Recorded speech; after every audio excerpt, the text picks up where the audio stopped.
బిడ్డల శిక్షణ రచించిన వారు చలం. చాప్టర్ 14 సానుభూతి.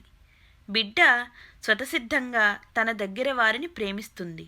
కానీ సహజంగా ప్రేమించని వారి మీదికి కూడా బిడ్డ ప్రేమని విస్తీర్ణింపజేయడానికి ప్రయత్నించాలి. అనాథలు, బిచ్చగాళ్ళు, ఇంటికి వచ్చిన కొత్తవారు, వీరందరితోనూ బిడ్డకి స్నేహం చేసి వారికి సంతోషం కలగజేసే ప్రయత్నం చేయించడం మంచిది. ఇతర జాతులు, ప్రజలు, ఇతర కులాలు, బీదలు, వారి వేషభాషలు, కష్టాలు, వీటిని గురించి కథలు చెప్పాలి. వాళ్ళ వేషాలు వేయించి బిడ్డ చేత ఆడించాలి. ఎప్పుడూ గొప్పవాళ్ళు, రాజుల సంగతే గాక అధములు, దురదృష్టవంతులు అనుకునేవారి సంగతి కూడా విస్తారంగా మాట్లాడటం ఉత్తమం. తన ధనాన్ని, సౌఖ్యాన్ని, ఆట వస్తువులను లేనివాళ్లకు ఇచ్చి వారి ఆనందం వల్ల తాను ఆనందపడే విధం నేర్పాలి.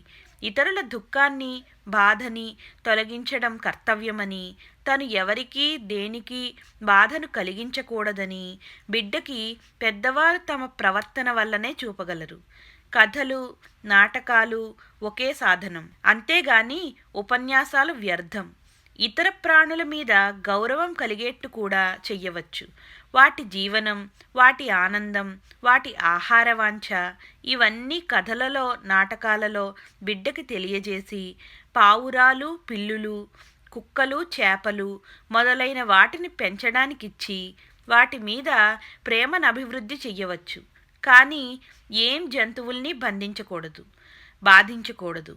అనవసరంగా చంపవలసి వచ్చినప్పుడు నల్లులు, తేళ్ళు మొదలైన వాటిని బిడ్డకి కారణం చెప్పాలి. మృగాల్లో, కీటకాల్లో తల్లులు బిడ్డల కోసం ఎంత పాటుపడతాయో, ఒక చిన్న పువ్వు కోసం, గడ్డిపరక కోసం సృష్టి ఎంత ప్రయత్నిస్తుందో జాగ్రత్త తీసుకుంటూ చూపాలి.